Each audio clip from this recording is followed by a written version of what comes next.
makadasig kaayo ang gisulti ni Hesus sa atong ebanghelyo nga mianhi siya aron pagtawag sa mga makasasala aron maghinulsol. Kamo makasasala mo o dili? Oh, kana gitawag tas Ginoo. Nya maghinulsol mo dili? Very good children. So kamong mga asawa, di na mo magyaw-yaw sa inyong bana. Ha? Kamo sa mga bana, di na sad mo magsigi o pasapot sa inyong asawa. Di na mo magsigi supak-supak sa ilang gusto. Ana, kamong mga ginikanan, gitawag mo sa Ginoo sa paghinulsol, di na mo mga saba sa inyong mga anak. Saban? Okay, dili. Mabuangon lagi gyud mo. Kamo sa mga anak, gitawag sad mo sa Ginoo kay mga makasasala man sad mo, dili na mo magtinapulan, dili na mo magsigi og supak-supak sa inyong ginikanan. Kamong mga maestro, gitawag mo sa Ginoo kay mga sad-an man sad mo, dili na mo mga saba sa estudyante. No? Mga estudyante sad, mga sad-an sad mo, dili na mo magsigig duwaan ng computer, dili na magsigig tan-aw ang mga porn, dili na magsigi og premarital sex bisag mga bata pa kaayo. Ana, ang pari sad gitawag sa Ginoo kay otro man sa ning sad-an, dili na mi mahangol anang kolekta, amo na nang i-share sa sakristan. No? Nindota ka ginani, no? Unsay imagine ko no, unsay mahitabo kung kitang tanan nga mga makasasala mo kuan ba mo sunod sa gitawag ni Hesus nato. Unsay inyong paminaw? Nindot o bati ang resulta? Basta nindota. Pero ang dakong question mark, musunod bata o dili? Sayon ba sundon ang iyang tawag nato o lisod? Kanang naingong lisod, impiernohono na na. Sayon kayo, perting sayon na rin. At tanawa ha, si Levi, nahimo maning Mateo si Levi, usa man ni sa iyang mga, sa atong ebanghelista, usa ni sa mga followers, 12 ka disipulo ni Kristo. Unsay iyang gibuhat, gibiyaan niya ang iyang okasyon sa sala, ang pangubra ng buhis, gigasto niya ang iyang kwarta sa paghimo o hikay sa mga makasasala sama niya, mga kobrador sa buhis o uban pang mga makasasala. Nya dito siya nabag-o.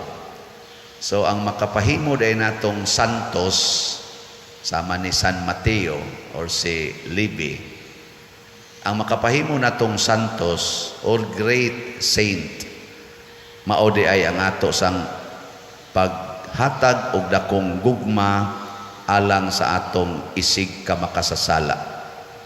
Murabag ang makapapas sa atong sala atubangan sa Ginoo mao ang paghigugma sa atong isig ka makasasala.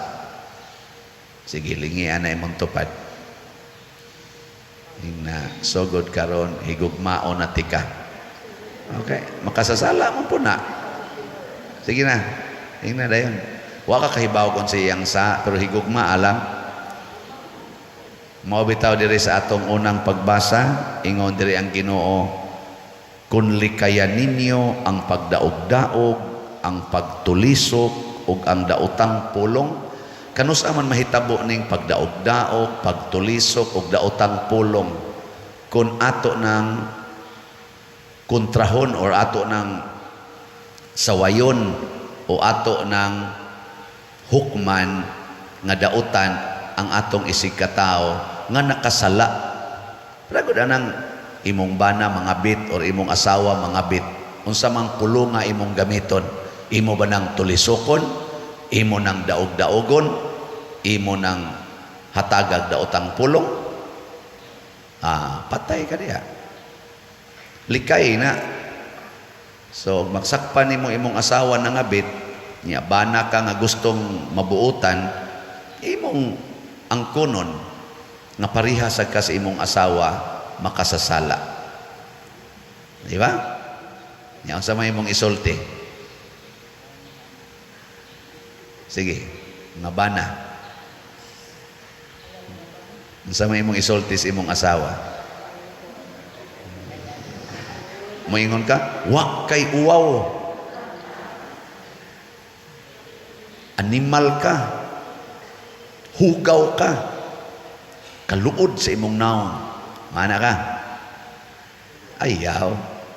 Ing nagid siya nga, sakit kay ni imong gibuhat nako day. Kay kamo na mas pari di ay mo yung nagsikikuyog. O dahil pirmi kang maliit o uli niya, luya kay kaglawas na sakit yung guys tanan, pero akong nakita diha nimo ang ako sang sala kay nagkuyog ning mari atong niaging adlaw ana.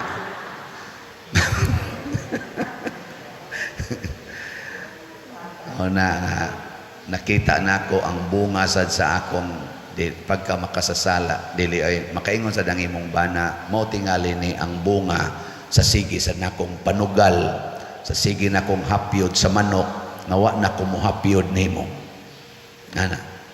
O na nga nahapyuran hinuong kang pari, di ba? Kay kana manggong sala kuha na siya kanang network ba, dili na mahitabo ang sala kung why tao nga nisuporta na indirectly or directly. Ako isip pare, kung daghan kayong mag-premarital sex dinis akong parokya, dinhi ba mga batanon siging tinukhangay bisag way kasal, accountable ko ana nga naman wa nako giwali, wa nako paningkamuti nga masabtan unta nga kana di ay sala, nagpakahilom ra ko. Ano ay sala nako na makakontribute, pero magsigi kog wali, sige kog wali nga kanang premarital sex sayop na, kadang kabit-kabit sayop na, makapaimpierno na, kanang pagsigig pamunal anang mga bata, kanang sigig pangasaba, siging pamalikas makapaimpierno na, kanang pagsigig away, siging linibakay, kanang kadaw anang yuta, kadaw anang mga kwarta nga makapaimpierno na, magsigi kog wali ana. Unsa may mahitabo? Basig na ay ubay-ubay nga di na magkiniha ay tungod sa yuta, tungod sa utang. Basig daghang ginikanan nga mupugong nasbaba nga di na mamalikas sa mga anak. Basig daghang mga batanon nga na nag-uyab-uyab nga di na magsigig linayogay o kinuutay aron makasa. Di ba? Pero magpakahilom ko, nya igo ra kong musaway ug nanay mahitabo, otro sad kong accountable. Kamong mga asawa makapangabit inyong bana tungod kay sige sa mong yaw-yaw, sige yaw-yaw, nyag mohikap ang bana, sige wakli kay giluod na. Ay mo pagmahay o mutabok na dito sa silingan nga sigig pangamay, nga inigdool siging hapuhap, siging paraig, kinsa may dili madaana nga di untay angayan nga mo paraig, di untay angayan nga mo hapuhap nga asawa, magpunay na magyaw-yaw, mura na magtigri ang batasan, sige na magsikmat, di ba?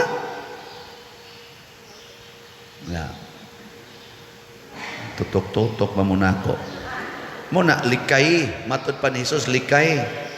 Magsigitag mo nga naay kawatan, naay mga tulisan, naay mga korap, nga mga officials nato sa gobyerno o sa simbahan. Pero unsa may atong gibuhat?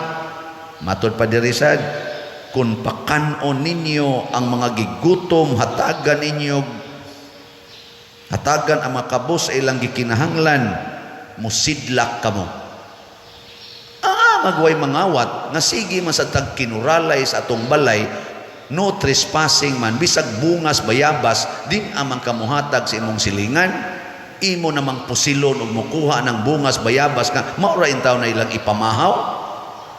Ingka ako man ang ibaligya pa dir, para unsa man, aron ko makakwarta, o ihatag lang na sa imong silingan, mga kaymito, na mga lubi, lahi panghatag na, apil na ng lagas, aron makudkod na nila, himong bukayo. Mau ba na? Sakto ba na? Di ba? Tungod sa imong kadaho, tungod sa imong pagkadili manggihatagon ngadtos mga kabos o nanginahanglan, nangawat na sila, nga naigo kas pagpangawat, porti nimong sukua, gusto na nimong patyon sila, utro sa kang buangon. Ko na be, kanang akong giawhag ninyo, unsa may akong giawhag, ingon ko, kanang atong mga balay, mga koral ba o pultahan, butang irago nag tarpulin nga na ay gisuwat nga sa isuwat, pagtuktok kamo o kamo ablihan, pangayo kamo o kamo hatagan. Sige ko no, kitang tanan mga Katoliko, atong butangan, atong balay, ingon ana, napakay mangawat na tingali pero minus na nga naman, ang kawatan manuktok naman, ang kawatan mangayo naman, di naman manulis, kay imo man gibutangan diha pahibalo, pero butangan na nimo, beware of dogs, no trespassing, private property, aka na, patay ka diha, kawaton gina. Na, mabutang mo sa inyong balay, ana, pagtuktok o kamo, sa to? Ablihan, pangayo o kamo, hatagan. Unya kay nilakaw man kas imong balay, imong manggibiyaan, imong manggilak, di sila kapanuktok, butangan sa nimo dito ingon, pangita o kamo makakaplag. Pasabot wa koron dinhi, pangita dito sa unahan. Nya to mas unahan wa mulakaw, nga Katoliko sad gabutang man sa dito, pagtuktok o kamo ablihan. O di iktan ato ra di ay, ato tuktok. Nya iniglakaw sad way taong balay, iilis sa tong pangita o kamo makakaplag. Di ba? Dili din na gospel message. Nya kitang tanan mo butang taana, pastan jutaya na lang kas kawatan, kato na lang yung perting buangona. Nya katusang buangon nga kawatan, tambagan sa to siyang isig kakawatan, bay, ay napagsig pangawat to siya. Nya usaon ta mabuhi tanig di ta mangawat siya. Tan-awa ra gud daw na may gibutang niya pagtuktok. Saka uwaw sa danan siya, ay suway lang, nidot kayo. Kami bitaw na mami nangawat, tabok-tabok lang may dabalay. Sige panuktok. Anya, ang sa may mahitabo, ang Ebanghelyo nahimong buhi. Ang Ebanghelyo nahimong tao. Ang makasasala nahimong follower of Jesus. Nagsunod na sa dalan sa Ginoo. Mao man ning atong gisultigod sa Salmo nga galisod mo kanta. Ang sama to itubag nato sa Salmo be. Mo na. Tudloi ako sa imong dalan o Ginoo, aron magmatinumanon ako diha sa imong atubangan. Nya dili din na dalan sa Ginoo nga pangita o kamo makakaplag, panuktok o kamo ablihan, pangayo o kamo hatagan. Kung kitang tanan mo buhat ani, 90% sa mga kawatan karon og mga tulisan, mawagtang ginaapil na ng manuyupay. No. Nganong mawa man ang manuyupay, wa nay mamaligyag siyabo. Kay kanang namaligyag siyabo na naningkamot in tao na nga makakwarta aron makakaon. Kasagaran ana mga pobre na ang pabaligyaon, kana mga drug lords di na mamaligya, mo nay tig supply, unyag inig supply nila wa nay mo baligya, kay ato nang gipakaon, ato nang giatiman. Di wa nay agents ang drug lord, adi na sana mamaligya, di ba? Unsama mo magduko-duko, mamo unsama mo drug lord mo. Pasing nag-ingon sa moron niya, kansim sa taana, pobrim sa taana. Mao na ang kinaiya sa mga yawanon. Mao na ang Ginoo nagtawag nato nga mga makasasala, aron mahimo tang santos, mga santos. Nya unsaon man ta aron mahimong santos, maghigugmaay ta sa atong isig ka makasasala. Sige, katapusang lingi. Lingi ay mong tupad. Yung na sis or brother mo na, Brad, magsantos na ta ha. Ngayon na. Magsantos na ta. Honong na ta aning atong yawa-yawa. Sige, katong gustong masantos, manindog ta.